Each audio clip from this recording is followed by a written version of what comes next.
Hey guys, and welcome to another brand new video.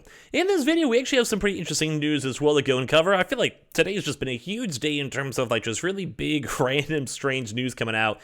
But this one's got a nice little comfy video to wind down the night on. This is in regards now to basically some Sony IPs and games that have now been engaged in a very long-term court and basically really big court case going on over here. And now this actually goes and ties into basically hackers, cheaters, account sellers, and basically people that are developing and making hacks for these consoles, basically for the PlayStation 5. And now, funny enough, a lot of these really big consumers, such as some things like Bungie, have also been pushing really hard into making sure that these people are used as examples, that cheating and all this hacking and selling of cheats and selling of hacks is basically not applicable towards these consoles. And overall, in my mind, if this court case goes very well, this should actually end up being a very good thing. So a lot of stuff to go talk about for this one, a lot of, in my mind, kind of cool news. And this is also somewhat of a part 2, and I'll fill you guys in super quick, obviously, for a lot of the news with all the brand new news that's been coming on out. So make sure you guys are subscribed with the notifications on as well for the brand new PlayStation 5 giveaway. We have the Amazon links down below, the Twitter and Twitch streams down below, and make sure you guys are subscribed with the notifications on. So to kind of give you guys a quick rundown, as you guys know, recently Sony has basically bought out Destiny 2 and Bungie, and they technically own the IP, own the game itself.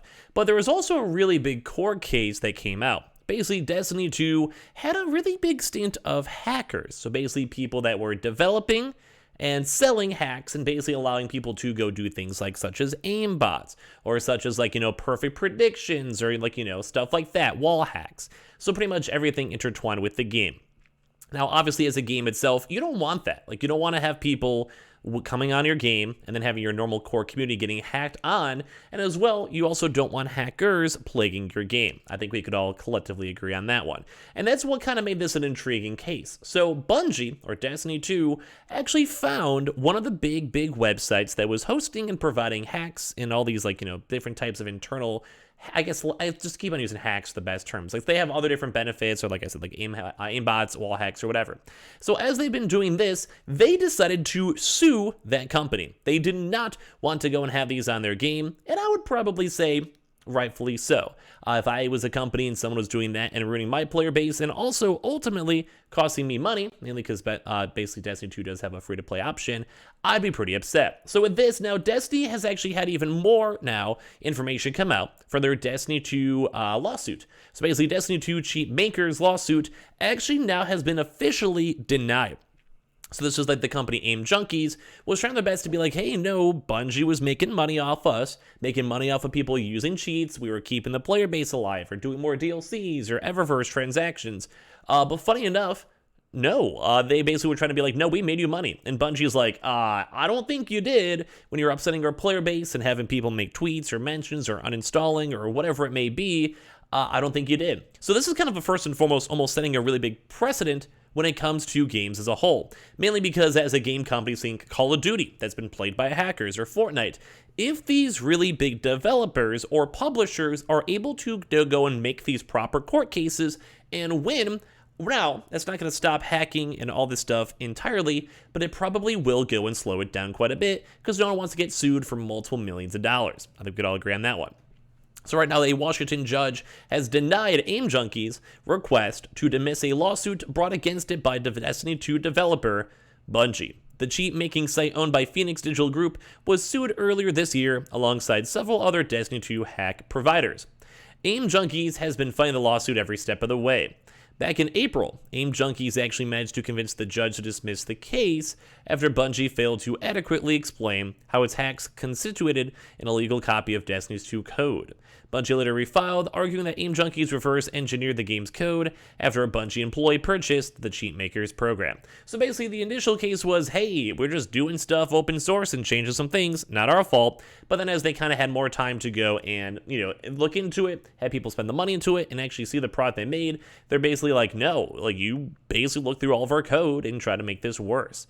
So that once again basically restart up the court case. Now, obviously, if you already kind of somewhat won, quote unquote, or somewhat had it dropped, quote unquote, you would think you'd be able to do it again, and that's what they were trying to do right now. So this is actually setting a big precedent for hackers and cheaters all throughout the gaming industry. So then earlier on this month, Junkies argued that Bungie actually benefited from its products. writing that Destiny 2 had its most popular months of player counts and sales during the time AIM Junkies offered their software products. Which, I mean, in my honest opinion, that's probably just a correlation with like a DLC drop or other things dropped on in, because what on earth is going, like, you can't argue that having more hackers on a multiplayer game is going to make the game more alive. Like, you could probably see that in almost every big major BR game, PUG, or like I said, even Apex, or as well. The really big one too is always on Warzone. It doesn't really work that way. The cheat maker also suggested it would sue them for the Bungie employees who purchased its cheats, saying that it was a violation of AIM Junkies' terms of service.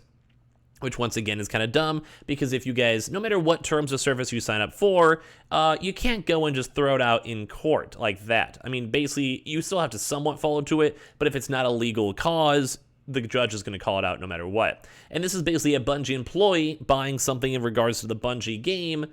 Like, how you can't really argue this. I just think it's going to be a dumb call either way. So as of right now, the thing is, a federal judge now has denied this request as of recently for a dismissal. And then they also scolded them and yelled at them for filing a recent 13-page reply when the rules call for 12 max, which is kind of funny. I don't feel like in my mind that really shouldn't be that much of a big deal, in all honesty. But when it comes to these courts, like if you're already kind of somewhat in the negative side or seen in the negative light, and you kind of go and break any of these federal laws, the judge is going to notice, and you're going to get called out here too as well.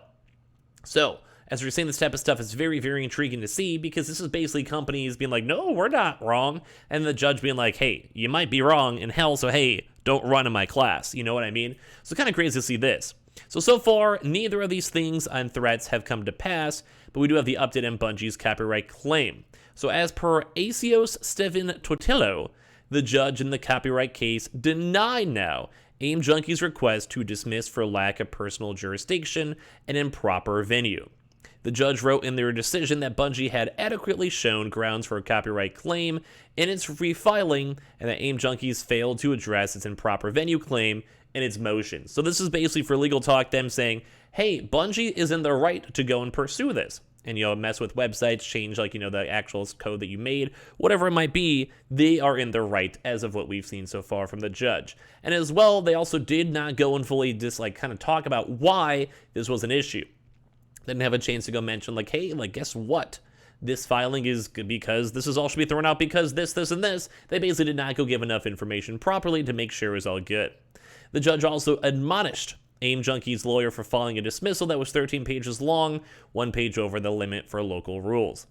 The trial date has been set for June 2023, which is funny because it still seems like such a far time away, although it remains to be seen if AIM Junkies is willing to drag this case all the way to a trial. Earlier this month, Bungie's lawyer stated that suing cheat makers was both the right thing to do and also for good business.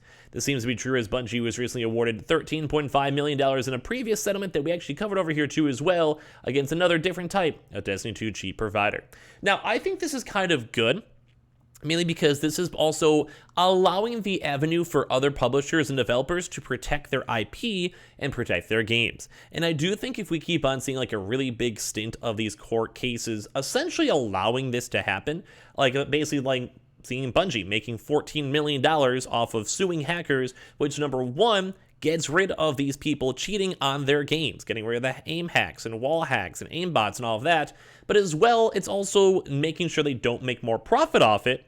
Also great. It's also making sure that the websites get taken down so they don't continue to make more profit. Also great. And it also sets up a standard for the overall game industry, because if you are a big cheat maker or something like this, messing with the source code, that would also maybe go and incentivize other big game companies, as we keep mentioning, like Warzone, Fortnite, PUG, Apex, Call of Duty, whatever it may be, to then also go after their own people that are developing their hacks or cheats or whatever it is, to also go and make more money, and to also, more so probably important for them, shut down the websites. And then at the very tail end too as well, that also would probably make a lot less folks wanting to go and actually even make these cheats in the first place, because they don't want to have their risk of being sued. They may not have millions of dollars for lawyers. They may not have enough money to go pay out these settlements, and they don't want to obviously get bankrupt from just them trying to make a little bit of side money as they're kind of critiquing the game. So I think this is good. It's setting a really good precedent, and I kind of want to hear your thoughts and comments down below,